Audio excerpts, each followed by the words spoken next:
పద్మశ్రీ పురస్కారం పొందిన తొలి భారతీయ కళాకారుడు శ్రీ స్థానం నరసింహారావు గారి స్వీయ రచన నటస్థానం 6వ భాగం 18/9/24. ఒక స్వామి యోగి వచ్చి 2 సార్లు ఆయన కలపటం, చివరిసారి ఆయనకి మంత్రోపదేశం చేయటం, ఆ సాధన చేయటం మొదలైన విషయాలన్నీ మనం చెప్తున్నాం. ఇప్పుడు తొలి బంగారు పథకాన్ని గురించి చెప్తున్నారు. సాధు చెప్పిన మంత్ర ధ్యానంతో అప్పటికి 6 నెలలు గడిచాయి. మా కృష్ణ హిందూ థియేటర్ వారు భక్త ప్రహ్లాద, కృష్ణలీల, మోహిని, రుక్మాంగద నాటక ప్రదర్శనాలతో ఆంధ్రాన 3 జిల్లాల్లో పర్యటించారు. 1921 సంవత్సరం నవంబర్ నెలాఖరులో వరంగల్కి మకాం వచ్చారు. అక్కడ 4 నాటకాలు ఆడారు. అందులో కృష్ణలీల నాటక ప్రదర్శనలు నా యశోద పాత్ర పోషణకు మెచ్చి చింతకాయల కోటయ్య గారు ఒక బంగారు పథకాన్ని బహూకరించటానికి ప్రకటించారు. 6/12/1921 మళ్ళా ప్రదర్శించబడిన కృష్ణలీలలు నాటకంలో నాకు ఆ పథకాన్ని బహూకరించారు. ఆ రోజు నా ఆనందానికి హద్దు లేదు. కారణం ఏమిటంటే, ఆనాటి మా కంపెనీలో 5-6 శ్రావ్యంగా పాడి అభినయించిన వాడు ఉన్నారు. వారికి నాకంటే హెచ్చుగా వంశమోర్లు పలుకుతూ వచ్చాయి. ఆ కంపెనీ స్థాపన కాలం నుంచి ఆ రోజు వరకు ఏ నటుడికి రాని బంగారు పథక బహూకరణ నాకే అందటం ఆశ్చర్యం, సగర్వానందం. ఇది కొత్త మాట, సగర్వానందం. అంతేకాదు, ఆ సాధు చెప్పిన మంత్ర ప్రభావం మీద, నా భవిష్యత్ జీవితం మీద ఏర్పడుతున్న నమ్మకం స్థిరపడి బంగారు పతక గర్వం. ఆ నాటకమైన మర్రోజే మేమంతా తెనాలి వెళ్ళి వచ్చేసి, ఆ వచ్చిన రోజు సాయంత్రం ఆ పథకాన్ని నా చొక్కాకు తగిలించుకొని తెనాలి వీధుల్లో కొన్ని చోట్ల తిరిగి, ఆ తిరగడంలో నా ఆనందాన్ని నలుగురికి చెప్పాలని, అందులో ముఖ్యంగా నా స్నేహితుడు చూసి సంతోషించాలనే, కానీ అది నా అతిశయాన్ని, గర్వాన్ని ప్రకటించేదవుతుందని నాకు అప్పటికి తెలియదు. ఇంతలో ఆప్తమిత్రుడొకడు సంతోషించి, ఆ పథకాన్ని నాటకరంగ స్థలం మీద నీ వేషధారణలు తగిలించుకుంటే బాగుంటుంది, కానీ ఇలా విడిగా ధరిస్తే ఎంత గర్వపోతురా వీడు అని సాటివాడు ఈర్ష్యపడతారా అబ్బాయి, నువ్వు వద్దు అని చెప్పి అని సలహా చెప్పాడు. అతని సలహా పాటించి ఆ తర్వాత కొద్ది కాలానికి గుంటూరులో మళ్ళా కృష్ణలీలలు ప్రదర్శించాల్సి వచ్చేది. ఆ ఊళ్ళో పంచిపెట్టే కరపత్రాలలో నా పేరు మెడలిస్ట్ అని బ్రాకెట్లో ప్రకటించారు. ఆ పత్రాన్ని చూసుకొని కొంచెం గర్వం వచ్చి, ఆ రోజున నా యశోద వేషంలో నా కుడి భుజం పైన ఆ పథకాన్ని తగిలించు ప్రేక్షకుల్లో ఏవోవో గుసగస ప్రారంభమై, నా బంగారు పథకాన్ని గురించే వాళ్ళంతా లోపల ప్రశంసిస్తున్నారని అపోహపడ్డాను. ఆనందపడి పథక గర్వభంగం. ఆ రోజున నా నటన, నా అతిశయ ఆనందంలో హద్దులు తప్పి బొత్తిగా అస్సలేం బాగాల. నా మనస్సంతా పథకం మీదే ఉన్నందు దాన్ని చూసుకుంటూ నా పాత్ర పోషణలో తాదాప్యం చెందలేకపోయా. నేనొక మెడలిస్ట్ అని అహంభావంతో నిర్లక్ష్యంగా నడచిన నా పాత్రాభినయం అల్లరిపాలై. కొన్ని పద్యాలకు శృతులు తప్పే, కొన్ని చోట్ల ఔచిత్య భంగం కూడా. అందువల్ల ఆనాడు ప్రేక్షక అభిమానాన్ని పొందలేకపోయా. ప్రేక్షకులు అల్లరి మొదలుపెట్టి మరింత నిరుత్సాహపడి, అది వరలో రంగస్థలం మీద నన్ను చూసి మెచ్చికైన ప్రేక్షకుల్లో కొందరు నా దగ్గరకు వచ్చి, స్నేహితులు ఇవాళ ఇలా తగలేసావేంట్రా అని అనేక విధాల నా మొహం మీదే అనేశారు. దానితో నా పతక ధారణ వ్యామోహమంతా దెబ్బకి అణగారిపోయి నా గర్వం ముసుగులో దూరినట్లని తరువాత పతకాన్ని ధరించటం మానేసి నా 40 ఏళ్ల నటనానుభవం 36 బంగారు పతకాలు తెచ్చుకో. 40 ఏళ్లలో 30, 2 స్వర్ణ కంకణాలు, రంగుల్లో 19, 33లో బంగారు కిరీటం కూడా అందుతారు. ఆనాటి గర్వభంగం తరువాత వాటిని ఎన్నడూ రంగస్థలం మీద ధరించలేదు. ఇది యథార్థం. అందువల్ల కాలానుగతంగా నేను తెలుసుకున్నది ఏమిటంటే, ఎన్ని పతకాలు ధరించినా పాత్రధారి రంగస్థలం మీద కనిపించిన ఆ రోజున నటన బాగుంటే మెచ్చుకుంటారు, కానీ ఆ పతకాలని చూసి మన్నించరు. పైగా అవమానం చేస్తారు, అల్లరి కూడా చేస్తారని అర్థం. ఇంకా ఏమంటారని తెలుసుకున్నారంటే, ఒరే అబ్బాయి, నీ రంగస్థలం నటన బాగుందని ప్రేక్షకులు మెచ్చి నీకు బహుమతులు ఇచ్చా. మేము ఆ అభిప్రాయంతోనే మీ నాటకాన్ని చూడటానికి వచ్చి ఇంత డబ్బు పెట్టి టికెట్లు కొన్నా. ఇవాళ నీ పాత్ర పోషణ ఇలా తగలేస్తే తళతళా మెరిసే నీ పథకాలను చూసి సంతోషించి వెళ్ళిపోవటానికి మేమేమంతా అవ్యక్తులం, అజ్ఞానులం, మూఢులం అనుకున్నారా? మా డబ్బు మాకు ఇలా వాపస్ చేయి.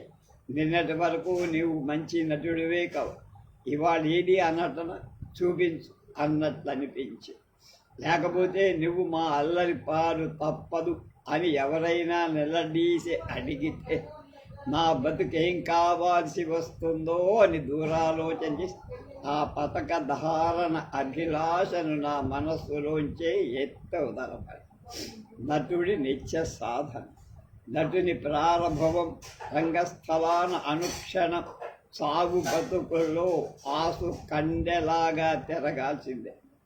అతనికి నిత్య సాధనలో జాగ్రత్త ఎంతైనా అవసరం. నిన్నటి కీర్తితో ఇవాళ రొమ్ము తరచుకొని రంగస్థలాన నడవటానికి ఎలాంటి సమర్థుడికైనా అవకాశం ఉండదు. నిన్ననే ఇవాళది ఇవాళ. నిన్నటి కీర్తిని మించిన నూతన ఉత్సాహంతో హద్దులు తప్పకుండా నడిచి ఆ కీర్తిని నిలుపుకోవటమో లేదు దానికి మెరుగులు దిద్దటానికి మరింత విలువ తెచ్చుకో ముందు చూపుతూ తను జాగ్రత్తతో ప్రతి వేషధారి శ్రమించాల్సి ఉంటుంది. అది లేకపోతే జయప్రదమైన భవిష్యత్తు రాదు. ఎంతటి పదును గల కత్తినైనా అప్పటికప్పుడు మళ్ళా పదును పెట్టండి బుద్ధిమంతులు ఉపయోగించు. అలాగే ప్రతిభావంతుడైన నటుడు కూడా అవ్యక్తాన్ని ఛేదించి మంచి నటనను నిలుపుకోవడానికి ముందుగా సాధన చేసి రంగస్థల ప్రవేశానికి ఉపక్రమించాలి. కృష్ణ హిందూ థియేటర్లో మొసలం. నేను ప్రవేశించిన తర్వాత 10 నెలల కాలం కృష్ణ హిందూ థియేటర్ విరివిగా నాటకాలు ఆడింది. తర్వాత కంపెనీలో మొసలం పుట్టి మెంబర్లలో ఏర్పడిన అభిప్రాయ భేదాలు వ్యక్తిగత దూషణలకు దిగజారాయి. నన్ను తీసుకొచ్చిన అంబడిపూడి నారాయణ గారు ఆ కంపెనీ నుంచి వెళ్ళిపోయారు. ఆయనతో పాటు ఆయనతో పాటు మరి 3 పాత్రధారులు మానేసి కొత్త వారిని వారి స్థానాల్లో ప్రవేశపెడుతూ ఒక ప్రహ్లాద ప్రదర్శనాన్ని మాత్రమే ఇచ్చారు. తర్వాత చిన్న కృష్ణుడు ప్రహ్లాద పాత్రుడు ధరించే కుర్రవాడికి జబ్బు చేసి ప్రహ్లాద, కృష్ణలీల, రుక్మాంగద నాటకాలు సమంగా వేషం ధరించాల్సిన ఆ కుర్రాడు లేకపోవటం వల్ల మళ్ళీ అంత శ్రావ్యంగా పాడే కుర్రాడు లభింపకపోవటం వల్ల ఆ కంపెనీ నాటకాల చలనం బాగా కుంటుబడి కూలబడి. ఇవి కాక ఆ కంపెనీ ప్రొపరేటర్లకు వారి వ్యాపారాల్లో చాలా నష్టం వచ్చి అందులోని 2 మానుకున్నారు. ఇక మిగిలిన వారు సొంటూరు హనుమంతరావు గారు మాత్రం. ఆయన సహజంగా సాధుమూర్తి, ఏ విషయంలోనూ చొరవ కలిగించుకొని ముందుకు పోయే ధైర్యం లేనివారు. బొత్తిగా నాటక ప్రదర్శనలు మూల పడటం వల్ల నాతో పాటు మరికొందరు నటులను వృధాగా పోషించటం ఆయనకి భారమైంది కదా. మొత్తం కంపెనీ మూసేద్దామనే ఆలోచన ఆయనలో పెరిగింది. మిగిలిన మెంబర్లతో గోవింద శాస్త్రి హనుమంతరావు దగ్గరకు వెళ్ళి, కంపెనీ మాకు 1 సంవత్సరం పాటు వదిలిపెట్టండి, మీరు హాలు ఖర్చుల కింద నెలకు 100 రూపాయలు ఇస్తాం, మళ్ళా నాటకాలు కొనసాగిస్తామని అడిగారు. ఆయన అలానే అన్నారు. గోవింద శాస్త్రి నన్ను ఈ విషయంలో సంప్రదించారు. ఆయన ఆధ్వర్యం నాకు ఇష్టం లేకపోయి నేను మీలో కలవనను. ఇంత ధైర్యంగా చెప్పడానికి ఒక హామీ నా వెనక ఏర్పడి, అదేమిటంటే తెనాల్లో ఉన్న శ్రీరామ విలాస సభ్యులు కొందరు ముఖ్యులు మా ప్రదర్శనలను చూశారు. నన్ను వారి కంపెనీకి ఎక్కువ జీతం మీద రమ్మని 2 నెలల క్రితమే కోరారు. ఆ అవకాశం ఇప్పుడు దొరికింది. అంచేత నేను గోవింద శాస్త్రి గారి అభిప్రాయాన్ని కాలన్నా. అందులోంచి నా విరమణతో కంపెనీ అంతరించింది. 2వ అధ్యాయం ద్వితీయ అధ్యాయం 2వ భాగంలో ద్వితీయ అధ్యాయం. తెనాలి శ్రీరామ విలాస సభ అదే స్థానం వారు. తెనాలిలో పెద్దిబొట్ల రామయ్య గారనే ఒక నాటక కళాభిమాని ఉండేవారు. ఆయన ఒక కప్లేదరీ గుమాస్తా. వీరు తెనాలి తాలూకా ఆఫీసు ఆవరణానికి తూర్పుగా ఉన్న ఖాళీ స్థలం కొని అందులో రేకులతో ఒక నాటకశాల నిర్మించి, అది ఈనాటికి 3 చేతుల్లో మారి చాలా మార్పులు పొంది ఇవాళ వెంకటేశ్వర సినిమా హాలుగా మారిపోయాయి.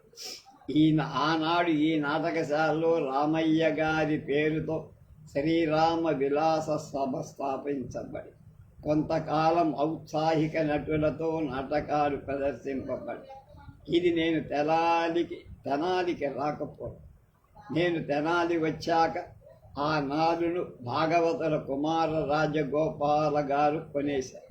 శ్రీరామ విలాస సభ పేరుతోనే అప్పుడప్పుడు ఔత్సాహిక నాటక ప్రదర్శనలు జరిపిస్తూ వచ్చారు. ఆ తర్వాత రాజగోపాలం గారి పూర్తి బాధ్యతతో జీతాల కంపెనీగా ఆ సభను కొంతకాలం నడిపారు. గోపాలం గారు ఇంగ్లీష్ నేర్చిన వారే కాక మంచి సంస్కారి, సంపన్న గృహస్థులు, అగ్రహారి. ఆ సభలో చేరిన నట బృందంలో ఆంగ్ల విద్యలో డిగ్రీలు పొందిన వాళ్ళు కొందరు, సంస్కృత ఆంధ్ర భాషల్లో సంస్కారులైన వాళ్ళు కొందరు, ఇతరత్రా ఉద్యోగాలు చేసుకుంటున్న వారు కొందరు. వీరిలో పెద్దిభొట్ల రామయ్య గారి కుమారుడు చలపతిరావు గారు వకీల్, శ్రీయుతులు మాధవ పెద్ది వెంకట్రామయ్య, డాక్టర్ గోవిందరాజుల వెంకట సుబ్బారావు, పిల్లలమరి సుందరరామయ్య, ఏలేశ్వరపు కుటుంబ శాస్త్రి, కొడవటి గంటి వెంకట సుబ్బయ్య, మల్లాది దేవేంద్రుడు, దావులూరి శేషాచలం, తంగిరాల ఆంజనేయుడు మాస్టర్ అంజి, లక్కరాజు గోపాలరావు, పాతూరి సూర్యనారాయణ, పులిపాటి వెంకటేశ్వర్లు, వంకమామిడి వెంకటరామయ్య, రావూరి రంగారావు గారు వేషాలు వేస్తూ ఉండేవారు. ఈ సభవారు మొదటగా వేదం వారి ప్రతాపరుద్రీయ నాటకాన్ని ప్రదర్శించి ఘనమైన కీర్తి పొందారట. తర్వాత శ్రీపాద కృష్ణమూర్తి శాస్త్రి గారి బొబ్బిలి నాటకాన్ని ప్రేక్షక ఆనందంగా జయప్రదంగా ప్రదర్శించారు.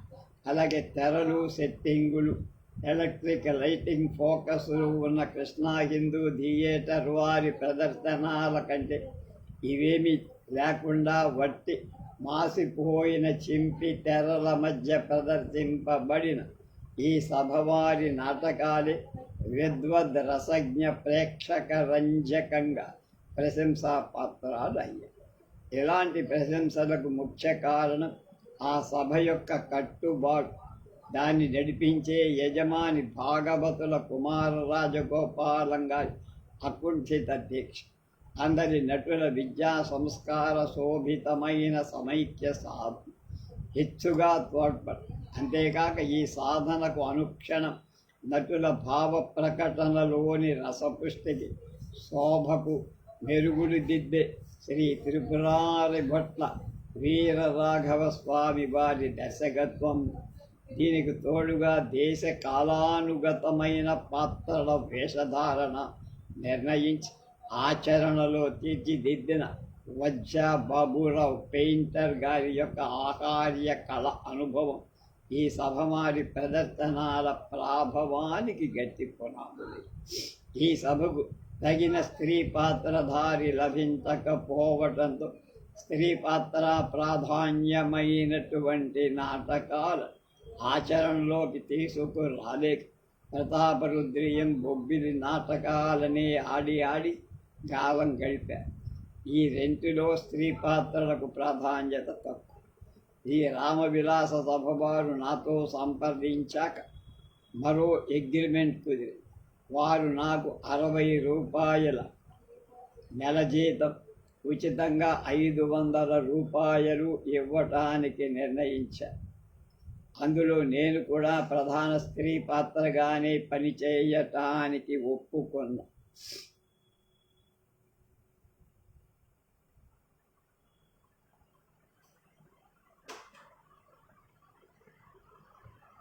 అందులో ప్రవేశించి ఈ కారణంగా ఇదివరకున్న ఇల్లు వదిలి హాలుకు దగ్గరగా ఉండే కరణం సుందరరామయ్య గారింట్లో అద్దెకు ప్రవేశం. శ్రీ రామవిలాస సభలో నా ప్రవేశంతో మరికొందరు పాత్రధారులు చేరారు. వారు మైనేపల్లి బసవలింగం నర్తకు, బిట్రా వెంకటేశ్వర్లు సహాయ నర్తకు, దెందుకూరి సుబ్రహ్మణ్య శాస్త్రి, కాకుమాను నరసింహారావు, వంగర వెంకట సుబ్బయ్య, ముదిగొండ లింగమూర్తి, కొండపాక గోవిందరావు, గుడిపల్లి సుందరరామయ్య, అబ్బూరి లక్ష్మీనారాయణ, దావులూరి బుచ్చి రాజేశ్వరరావు మొదలైన వీరితో పై ఉదహరించిన నటులతో కలిసి మోషనార, స్వరా, బండుస్తం, అనసూయ, రాణి సంయుక్త, బొబ్బిలి, ప్రతాపరుద్రియం, కన్యాశుల్కం, సారంగధర, కృష్ణ తులాభారం, సత్యహరిశ్చంద్రియం నాటకాలు బాగా శిక్షణ పొంది జనరంజకంగా ప్రదర్శింపబడి 4 ఏళ్ళు కాలం ఈ ప్రదర్శనలతో మా దేశ పర్యటన దిగ్విజయంగా సాగింది.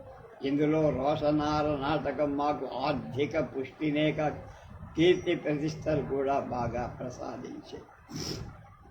సభా నిర్వహణ బాధ్యత తర్వాత భాగవతుల కుమార రాజగోపాలం గారు తన యాజమాన్య బాధ్యత నుంచి తొలగిపోయారు. ఆ బాధ్యత నా మీద, పిల్లల మరి సుందరరామయ్య మీద, మాధవపద్ది వెంకట్రామయ్య మీద సమానంగా మేము స్వంత ద్రవ్యం ఖర్చు పెట్టి వీలైన చోట్లల్లా నాటకాలు ఆడుతూ వచ్చాం. అది మా ఆర్థికంగా అంత లాభదాయకంగా ఉండేది కాదు.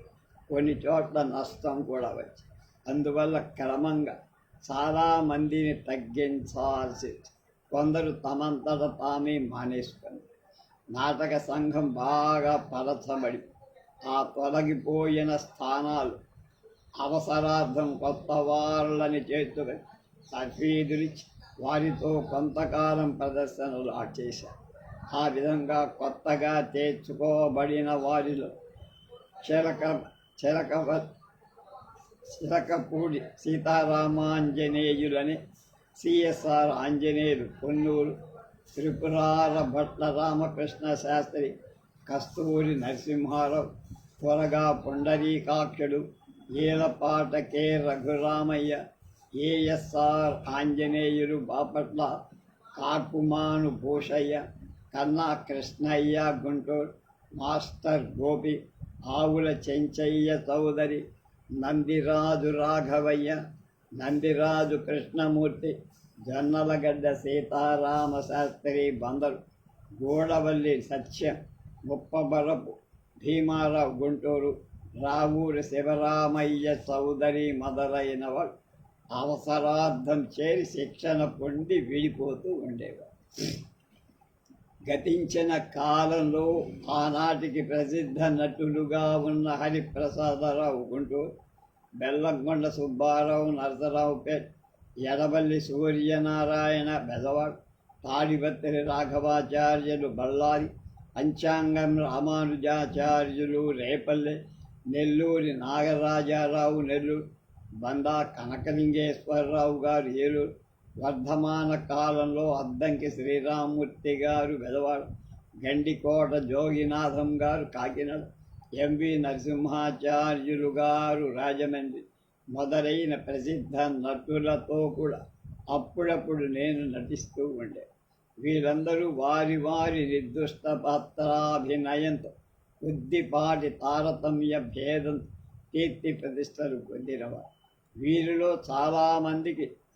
చాలామంది ఆనాటి ఈయన రాసే టైంకి కీర్తిశేషులై వాద్య బృందం పైన పేర్కొన్న ప్రసిద్ధ నటులే కాక ఆనాటి ప్రదర్శనలు, పద్యాలకు, పాటలు శ్రావ్యత్వం భంగిని కలిగించిన వాద్య బృందం కూడా ఈనాటికి మరుపు రానివాడు. వారిలో హార్మోనిస్టులు ప్రభల సత్యనారాయణ, చుండూరు సత్యనారాయణ, భీమవరపు నరసింహారావు, బిఎన్ రావు అంటారు. అలాగే బుద్ధిరాజు శ్రీరామమూర్తి, జంఛాల లక్ష్మీనారాయణ, శనగవరపు శ్రీరామమూర్తి, మారుతి సీతారామయ్య, విష్ణుభట్ల వెంకటేశ్వర్లు, దాసరి రామారావు, ఏలేశ్వరపు సీతారామయ్య, చల్లా వెంకటేశ్వర, కోసూరి రత్తయ్య మొదలు ప్రసిద్ధులు. తబలా వాయింపుకు ఆకిరిపల్లి ఘంటాలు, మాళగి శ్రీధరుడు, వదీ సాహెబ్ గుంటూరు, సూదుల నరసింహారావు బెదవాడ, మధ్యల కోదండం మొదలైన వాడు సహకరించి. వీరు కాక మరికొందరు నటులు, వాద్య నిపుణులు మా కంపెనీలో అవసరార్థం సహకరిస్తూ ఉండే. కానీ వారి పేర్లు నాకు జ్ఞాపకానికి ఇప్పుడు ఇందులో రావదు. అలాంటి వాళ్ళలో ఇవాటికి సజీవులైన వారందరికీ క్షమాపణ చెప్పుకుంటున్నాను. భీమవరపు నరసింహారావు హార్మోనిస్ట్, నాకు దాదాపు 25 సంవత్సరాలు సన్నిహితులై ప్రసిద్ధ హార్మోనిస్టుగా సహకరించిన ఇతని గురించి కొంత రాయ. హార్మోనియం వాయించడంలో హార్మోని శబ్దం ఉందా లేదా అన్నట్లుగా మా గాత్రాలకు శ్రావ్యత్వం సమకూర్చేవాడాయి. నాటక ప్రదర్శనాన్ని మొత్తంగా రసపుష్టిని చేకూర్చడంలో అన్ని విధాలా సహకరించిన సమర్థుడు, ప్రతిభావంతుడు, నీతి నిజాయితీలను అనుసరించి తన జీవితం గడుపుకుంటూ మా అందరికీ ఆదర్శంగా ఉండే. మంచి గాత్రం కలవాడు, హార్మోనియంను వాయించుకుంటూ తన గాత్ర శబ్దానికి శ్రావ్యత్వం నింపుకుంటూ పద్యాలను, పాటలను పాడుతూ ఉండే. అంతేకాక అప్పుడప్పుడు కొన్ని హిందుస్థానీ బాణీల కీర్తనలు కూడా పాడుతూ ఉండే. వాటిని అనుసరించి నేను కొన్ని తెలుగు పాటలను రాసుకొని రంగస్థలం మీద పాడే. అందులో ముఖ్యమైన చింతామణి నాటకంలో చింతామణి పాత్ర సేవింపబదని చీదర వితులను అన్న పాట, విప్రనారాయణ నాటకంలో విప్రనారాయణ పాత్ర చిరుగంటలు చెందులు వేయుతు రావయ రంగా రంగా అనేదొకటి ఇవాల్టికి ఆచరణలో. ఎంతకన్నా విలువలోకి వచ్చిన పాట నిరజాల గలడ నయాన్ సత్యభామ పాడి అన్ని పాటలకు మెరుగులు దిద్దింది ఈ భీమవరపు నరసింహ. కృష్ణ తులాభార నాటక సెట్టు రికార్డులో హార్మోనియం వాయించుకుంటూ పద్యాలు పాడి తన కృష్ణ పాత్రకు జీవం పోసింది కూడా ఈ నరసింహారావు. 1931 సంవత్సరం గుంటూరులో ప్రదర్శించిన మా కృష్ణ తులాభారం నాటకంలో హార్మోనియం వాయించి రంగస్థలానికి హార్మోనియం పనికిరాదని తీవ్రంగా హెచ్చరించిన హరీంద్రనాథ్ చటోపాధ్యాయుడు మెప్పు పొందినది ఈ నరసింహారావు. ఈతని మనస్సెంతటి వెన్నలాంటిదో తాననుకున్న ఏ మంచి కార్యానైనా సాధించడంలో అంతటి పట్టుదల. మంచి సంస్కారి సహృదయ, సమయం తెలిసి సంభాషించే సరస్సు, 4 భాషల్లో తడువుకోకుండా చక్కగా మాట్లాడే విజ్ఞత ఉన్నవాడు హాస్యనటుడు. నాటక జీవితంలో నాకు అన్ని విధాలా సోదరుడిలాగా కుడి భుజంగా భాషి అవసర సమయాల్లో రంగస్థలాన నటి నరసింహారావు నామధేయాన్ని సార్థపరచుకున్న నట సింహారావు అయ్యా. అన్నిటికంటే మించింది ఇతడి ప్రీతి విశ్వ. అది నాకు ఈ జన్మలో మరపురా.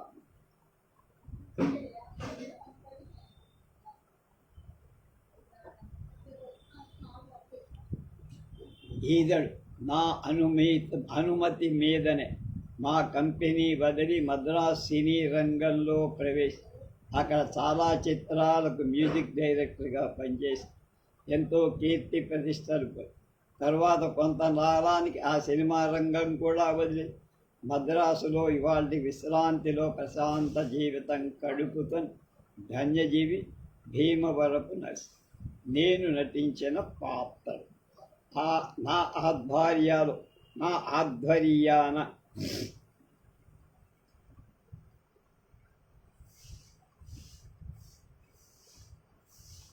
నడచిన మా శ్రీరామ విలాస నాటక సభలో ప్రదర్శించిన నాటకాల్లో నేను నటించిన పాత్రల గురించి చెప్తాను.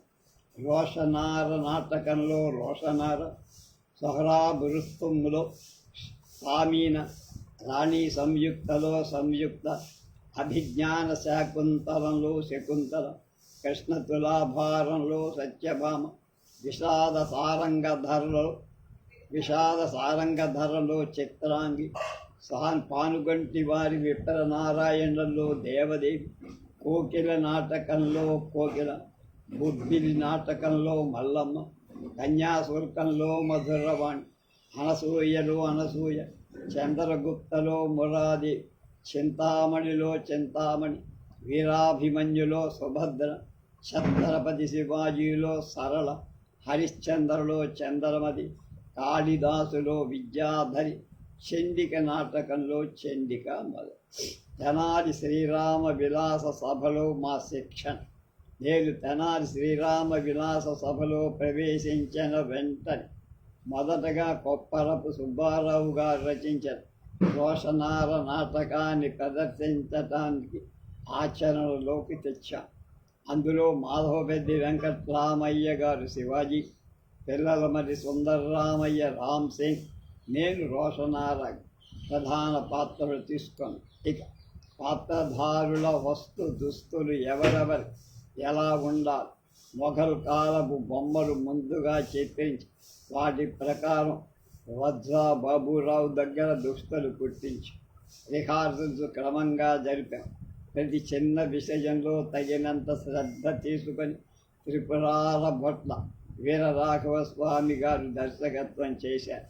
పాత్రధారుల స్వభావ సాదృశ్యమైన భావ ప్రకటనలు ఆయన దృష్టి చాలా నిశితం.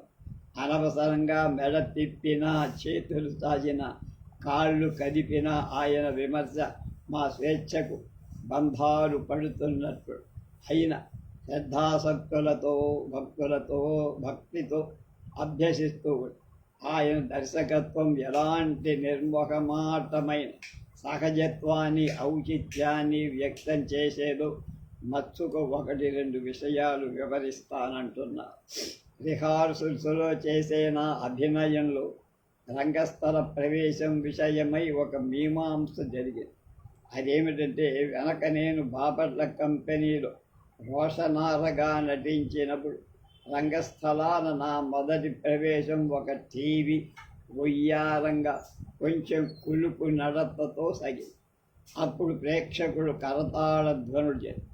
అది నాకొక ఉత్సాహాన్ని కలిగించి, ఆ ఉత్సాహం ప్రదర్శన తరువాత వరకు ప్రోత్సాహకరంగా.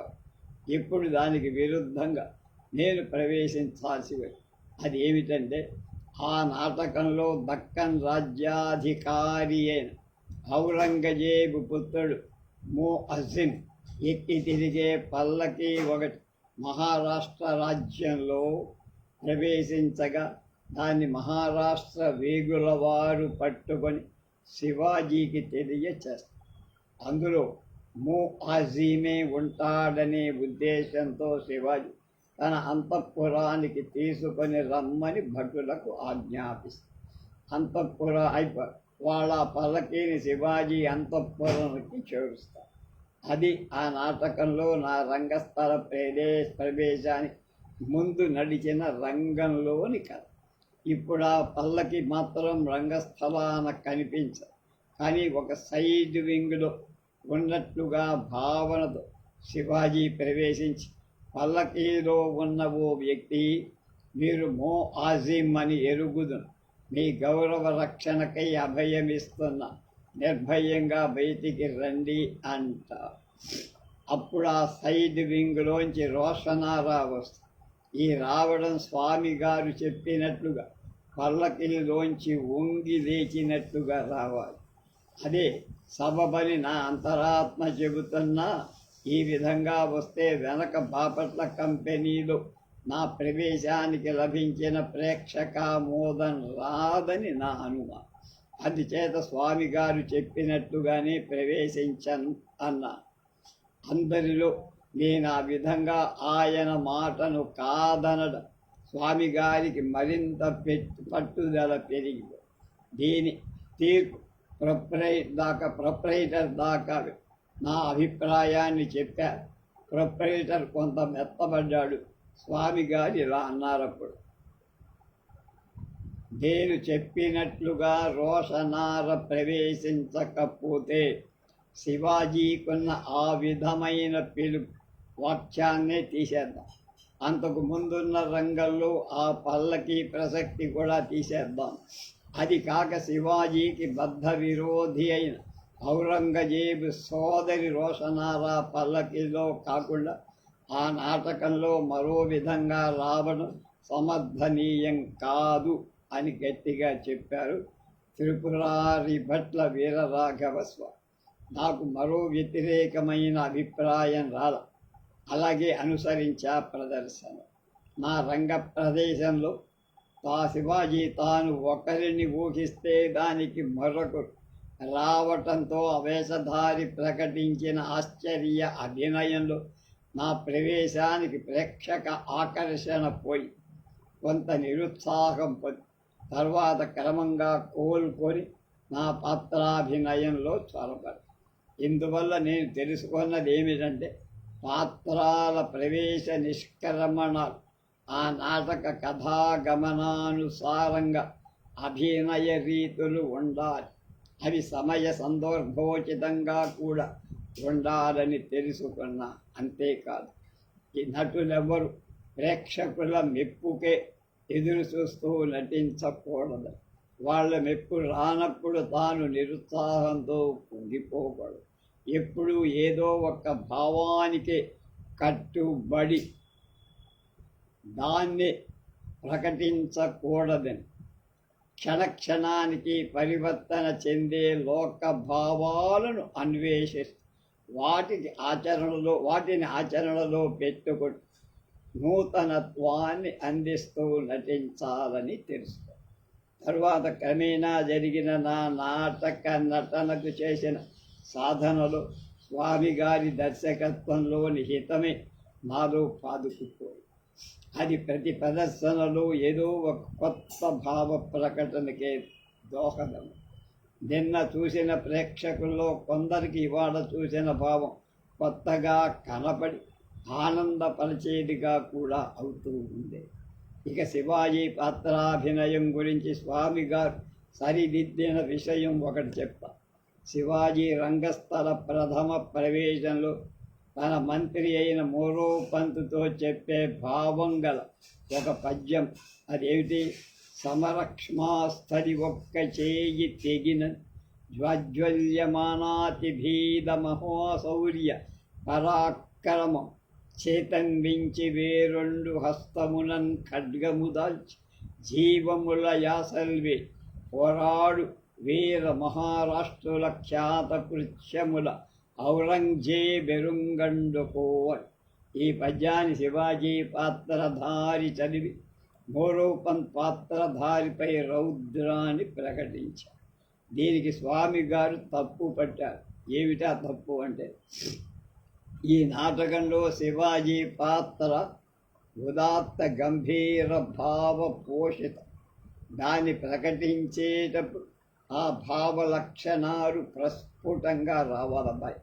అంతేకాక ఎంతో దూరాన తన పరోక్షంలో ఉన్న ఔరంగజేబుపై తనకేర్పడిన విరోధాన్ని తన మంత్రిపై అంతటి రౌద్రంతో ప్రకటించినట్లు ఉండకూడదు. అందువల్ల తాను పోషించాల్సిన ధీరోదాత్త భావం నశించిపోయి గంభీరం నశించి రాక్షసత్వం వ్యక్తమవుతుంది కనుక తన వైషమ్య భావాన్ని నిర్వేద భావంతో మెడవి చివరకు నిట్టూర్పుతో వ్యక్తం చెయ్యాలన్నారు. అది దైవక్షణం. ఇలా వ్యక్తం చెయ్యడంలో అంత ఊపులు చేతులు తిప్పవు. మెడ తిప్పుడు కూడా నిదానంగా ఠీవిగా తిప్పినట్టుండాలన్నారు స్వామి. ఈ సలహాను పాటించిన శివాజీ పాత్రధారి మాధవ్ పెట్టి వెంకట్రామయ్య చక్కగా నటించారు. నాటకమంతా ఒక ఎత్తు, శివాజీ పాత్ర నిర్వహణం ఒక ఎత్తు. ఆనాటి ప్రేక్షక మనోమందిరాల్లో శివాజీగా జీవించాడు మాధవ్ పెట్టి వెంకట్రామయ్య.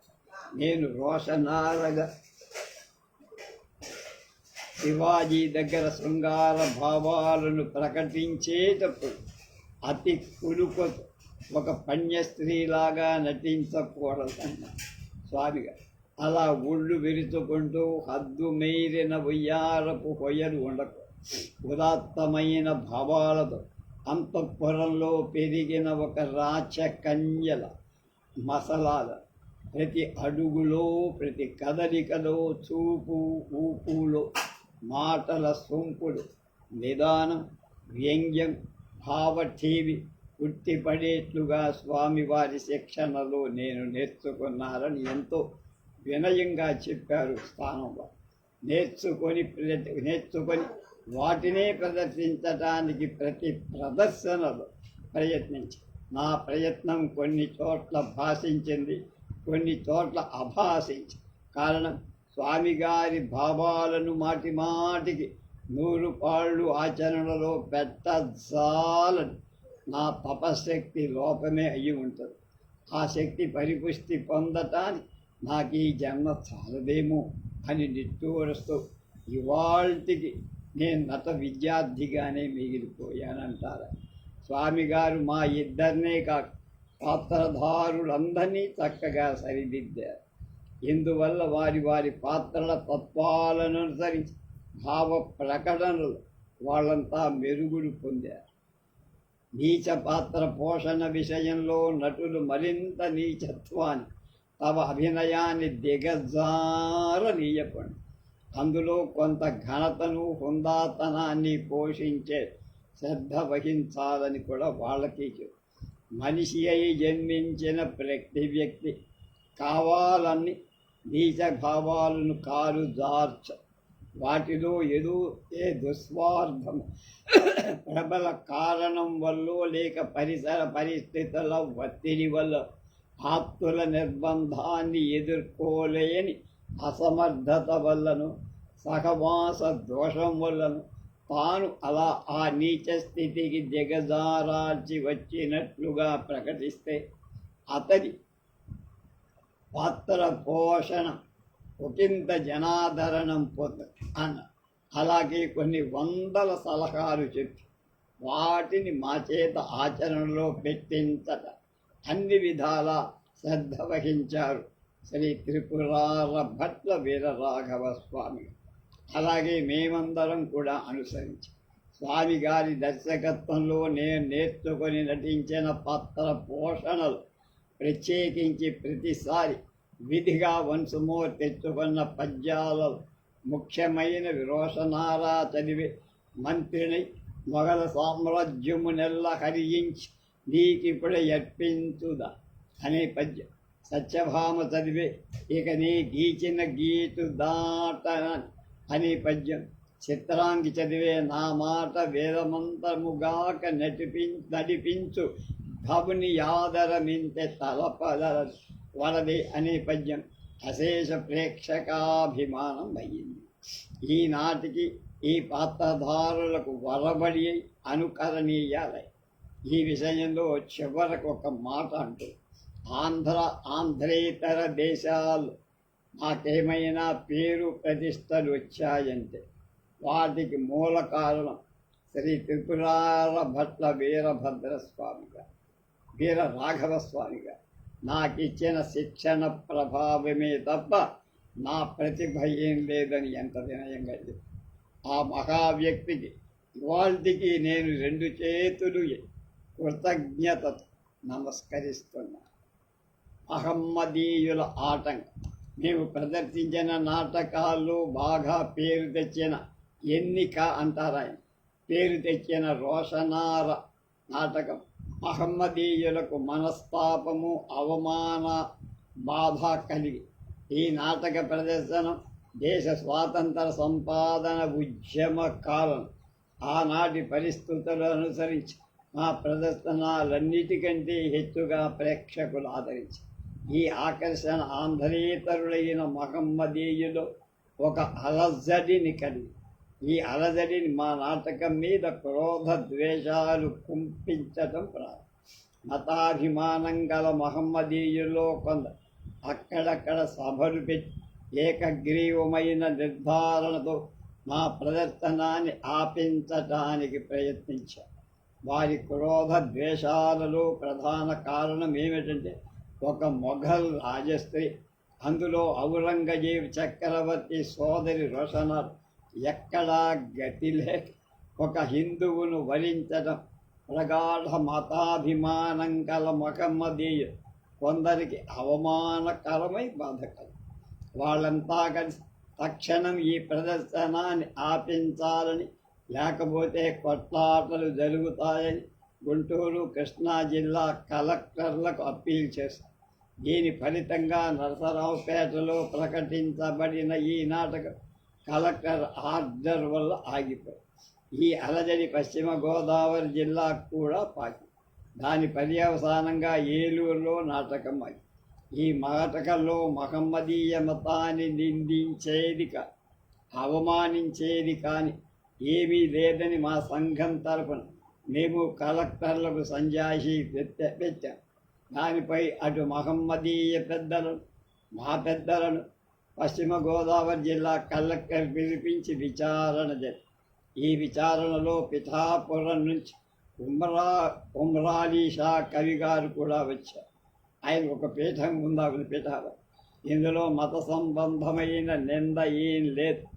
అక్బర్ కాలంలో అక్బర్ పెంపుడు కూతురు గుంటూరు జిల్లా కొల్లూరు వాస్తవ్యేడ జగన్నాథ పండిత రాయలకు అక్బర్ యాజమాన్యాల వివాహం కూడా జరిగిందని ఉమ్రాలీ షా కవిగా గంధ ఆధారమైన విషయాలు తన కులం పెద్దలకు నచ్చ చెప్పటానికి ప్రయత్నించారు, కానీ అది విఫలం. చివరకు మహమ్మదీయుల పట్టుదలే నెగ్గి పేరు మార్చుకొని ఒక హిందూ స్త్రీ పేరుతో నాటకం ప్రదర్శించుకుంటే మాకు అభ్యంతరం లేదన్నారు మహమ్మద్. పైగా ఔరంగజేబు పేరు ఈ నాటకంలో వినపడకూడదని కూడా ఒక షరతు పెట్టారు. ఇక గచ్చెత్తరలే వారి షరతులకు మేము అంగీకరించ తప్పదు. అప్పుడు రోషనారాయణ రాకపోటగాని జగవరీబాయి అనే పేరుతో ప్రదర్శనలు చేశారు. పేరు మార్పులో కొంత హుందాతనం తగ్గిన ప్రేక్షకుల్లో అభిమానం ఏ మాత్రం తగ్గ ఎక్కడ మేము ప్రదర్శించినా ప్రేక్షకులు తండోపతండాలుగా వచ్చారు. నరసాపురం గోదావరి లంకలో రోషనార ప్రదర్శన. పశ్చిమ గోదావరి జిల్లాలో రోషనార ప్రదర్శన కూడదని కలెక్టర్ జారీ చేసిన ఉత్తర్వు కారణంగా నరసాపురం లంకలో మా రోషనార ప్రదర్శనాన్ని ఏర్పడి ఈ లంక తూర్పు జిల్లా గోదావరి జిల్లాకు సంబంధించిన లంక. ఆనాడు నరసాపురం గోదావరి ఒడ్డుకు సుమారు 4 ఫర్లాంగుల దూరం. వరదల్లో ఒకనప్పుడు మేట వేసి నదిలో దాదాపు 1/2 మైలు మేరకు లంకగా ఏర్పడి ఆ లంకకు గోదావరి ఒడ్డుకు 1/2 ఫర్లాంగు దూరం. ఆ లంకకు పడవ మీద వివాసాలకు వెదురు బొంగులకు చేరవేశారు. వాటి సరుగుడు బొచ్చెట్లన్న వాటితో ఒక విశాలమైన పొడవాటి పందిరిగా నాటకశాల నిర్మించి ప్రేక్షకులు కుర్చీలు బెంచీలు కొబ్బరాకు మట్టలని అన్ని తరగతులకు నేల మీద పరిచి రంగస్థలానికి ముందు భాగాన్ని నాటకశాలలో తరగతుల వారీగా గేట్లు పెట్టారు. చుట్టుపక్కల మట్టి చేర్చి నాటక వేదికగా మార్చారు. సాయంత్రం 6 గంటలకు ఇటు గోదావరి ఒడ్డు మీద, అటు నాటకశాల వద్ద గ్యాస్ లైట్లు వెలిగించి నరసాపురం ఊళ్ళో నుంచే కాదు చుట్టుపక్కల గ్రామాల నుంచి కూడా 2 ఎడ్ల బళ్ళ మీద, బస్సుల మీద, సైకిళ్ళ మీద స్త్రీ పురుషులు ప్రేక్షకులు తీర్థ ప్రజగా వచ్చేది. గోదావరి ఒడ్డు నుంచి ఆ లంకలోనికి దాదాపు 50 పడవల్లో ప్రేక్షకుల్ని చేరవేశారు. నరసాపురం ఊళ్ళోంచి నటులమైన మా అందరినీ పోలీసు కాపలాతో ఆ లంకకు చేర్చారు. ఆ తర్వాత ఆ పోలీసు ఎందుకంటే నాటకం రేపనగా ఉదయం టపాలు మా మేనేజర్కు ఒక ఆకాశరామన ఉత్తరం వచ్చి అందులో ఆ రాత్రి మహమ్మదీయులంతా దుమ్మీగా వచ్చి అల్లరి చేస్తామని, ఎదురు తిరిగితే పొడిచి చంపేస్తామని వ్రాసు. అందుకని ముందుగానే జాగ్రత్త పడి రక్షక భటులకై వ్రాసుకున్నాం. వాళ్ళంతా 25 మంది పైగా తుపాకులతో మమ్మల్ని ఆ లంకకు చేర్చారు. మేము పౌడర్లు వేసుకునే చోట కొందరు, నాటకశాల చుట్టూ కొందరు కాపలా కాస్తారు. ఆనాటి ప్రదర్శనలకు ప్రేక్షకుల వల్ల ఎక్కడా రాని ఆదాయం. హాలంతా కిక్కిరిసిపోయి మహాజనం ఒత్తిడికి నాటకశాల చుట్టూ కట్టబడిన కొబ్బరాకు తడికలన్నీ నేలకు వారిపోయి ఆ తడికల మీద కూడా ప్రేక్షకులు పోయి ఒక్క రంగస్థలం తప్ప మిగతా ప్రేక్షకశాలంతా విశాలమైన భయంలో పడిపోయి ఆ నాటకం ప్రకటించిన ప్రకారం రాత్రి 9:30 కాక 10:30కు ప్రారంభం కావాలి. ఆనాటి ప్రేక్షకుడు తమకెంతటి జనబుత్తిడి అసౌకర్యం కలిగిన లక్ష్య పెట్టక ఓర్పు వహించి నాటకం పూర్తయ్యే వరకు ప్రశాంతంగా కూర్చొని ఉత్సాహపూరితమైన పద్యాలకు వంశమోర్లు పలుకుతూ మమ్మల్ని ఎంతో ప్రోత్సాహపరిచారు. ప్రదర్శన మాకు సొంత నాటకంలాగా సాగిన ప్రేక్షకులకు బాగుందని ప్రశంసించి రాజుల ఇళ్ళ నాటకం మొదలుపెట్టిన 1 గంటకు వయస్సు ముదిరిన ఒక క్షత్రియుడు అతని 20 ఏళ్ల కుమార్తె రాజోర్ నుంచి మా నాటకం చూడటానికి వచ్చి ప్రేక్షకుల్లో కూర్చుండే చోటు లేక మా కార్యకర్తల అనుమతి మీద నేరుగా రంగస్థలం పక్క భాగంలో వచ్చి అక్కడ కూర్చోవడం జనం నిండిన కారణం వల్ల చూడలేదు. ఒక సైడ్ వింగ్లో కొంచెం దూరాన నిలుచుండి నాటకం చూస్తున్నాం. వారి రాక రంగస్థలం మీద మాకేంటి. అప్పుడు రోషనార తన ప్రేమను శివాజీ ముందు ప్రకటించే ఘట్టం జరుగుతుంది. మంత్రినై మొఘల్ సామ్రాజ్యమునెల్లా హరించి నీకిప్పుడే అర్పించుదా అని శేషపద్యాన్ని ప్రేక్షక ప్రోత్సాహంతో 2 సార్లు చదివాల్సి వచ్చి 3వసారి కూడా చదవని ప్రేక్షకులు వంశమోర్లు పట్టారు. కానీ నేను చదవలేకపోయాను. వారి గోల ఎక్కువ. చదివే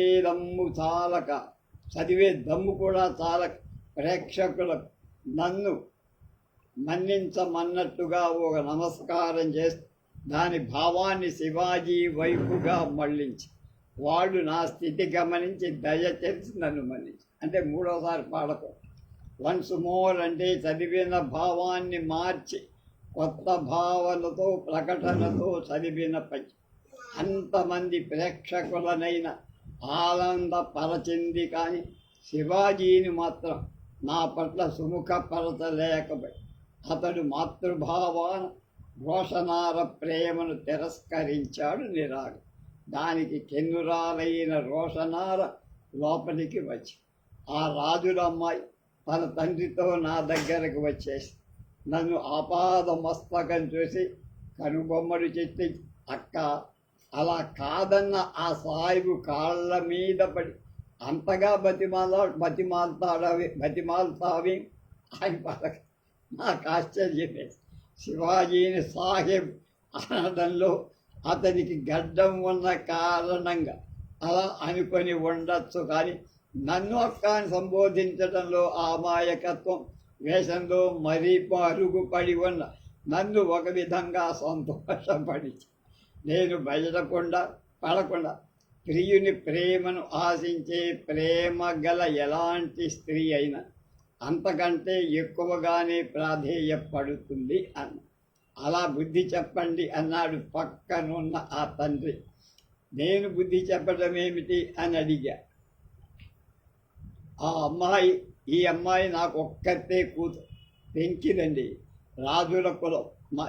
తన భర్తతో కాపురం చెయ్యకుండా పుట్టింటికి వచ్చేసి సంవత్సరం పైన నేను చెప్పాను, నలుగురి చేత చెప్పించాను, వినల. పోనని పండి పట్టుబడి నా కూతురు మాకేం బరువు కాదు, కానీ భర్తింట్లో కాపురం చెయ్యాల్సిన భర్తను వదిలేసి పుట్టింట్లో కూర్చుంటే లోకం మెచ్చుతుందా చెప్పండి అన్నాడు అతను. అవునమ్మా, ఎందుకు వెళ్ళవను? అంత తక్కువగా చూసే ఆయనతో ఎలాగండి కాపురం చేయటం? నేను చెయ్య, ఇక అక్కడికి వెళ్ళ అన్నది తల ఉంచుకొని వెంటనే తండ్రి అందుకొని, అతడు మా కులస్తుడేనండి, అయితే మా అంతస్తుకు కొంచెం తక్కువ, తనతో రోజు పొలానికి రమ్మంటాడు, ఇది వెళ్ళదు. ఈ కారణంగా పెరిగింది వీళ్ళిద్దరి మధ్య తగ. అది ముదిరి దేని పుట్టిల్లు చేర్చింది అని కృప్త. నాకు అర్థమైంది. అమ్మాయి, భర్త ఎలాంటి వాడైనా భార్య అతన్ని అనుసరించక తప్ప, అనుసరించకపోతే ఆ భార్య గతి అధోగతి. వెంటనే మళ్ళా ఒకటన్న, ఇక్కడ మా స్థితి చూడు. శివాజీ హిందూ, మాది మహమ్మదీయ మతం. మా అన్న ఢిల్లీ చక్రవర్తి, కోట్ల కొలది ద్రవ్యం, అపారమైన సైన్యం. మా అన్నీ తలచుకుంటే ఇలాంటి శివాజీలను, వారి కోటలను వేలకు వేలుగా నాశనం చెయ్యగలరు. అలాంటి వాడికి సోదరి అయి అంతటి అధికార ఐశ్వర్యం కలిగిన ఈ రోషనాలు అంతస్తుకు, శివాజీ అంతస్తుకు ఎంత భేదం ఉందో చూసావు కదా. ఆ భేదం ఎలాంటిదంటే మీకు మీ ఇంట్లో ఉన్న నౌకరుకు ఉన్నంత భేదం. ఈ భేదం ప్రేమించే వారిలో ఉండదమ్మా. ప్రేమకు హద్దులుండవు చెల్లెల, కులభేదం కూడా ఉండదు, ధనికులు బీదలు అనే వ్యత్యాసం ఉండదు. ఉంటే అది ప్రేమ అనిపించుకో. అందుకే అంతటి ఐశ్వర్యవంతురాలైన ఆ రోషన తాను ప్రేమించిన వాడి అంగీకారం కోసం అంతగా అతని కాళ్ళ వేళ పడి ప్రాధేయపడిందమ్మా అంటూ మన్ని ఆ ఇల్లాలి బాధ్యతలు కూడా అన్నీ తలంచుకొని కాలి బొటన వేలుతో నేల రాస్తూ విన్నదమ్మ. ఇంతలో నేను మళ్ళా రంగస్థలానికి వెళ్లాల్సిన అవసరం కలిగింది. వెళ్ళిపోయి తర్వాత 2 గంటల కాలంలో నాటకం అయిపోయింది. నేను నా వేషం క్రమంగా విప్పేసేంత వరకు కొందరు ప్రేక్షకులతో పాటు ఆ తండ్రి కూతుడు నా దగ్గరే ఉన్నారు.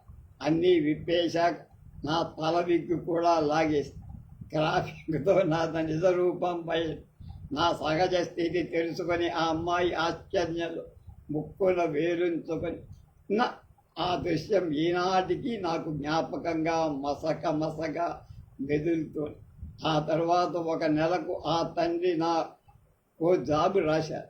తన కూతురు తనంతట తానే 15 రోజుల క్రితం అత్తవారింటికి కాపురానికి వెళ్ళిందని, ఎంతో తృప్తి చెందానని, నా నాటక నటనలోని ప్రేక్షక అనుభూతి ఈ విధంగా కొంతవరకు సఫలమైందని సంతోషించానని జాబు రాశారు.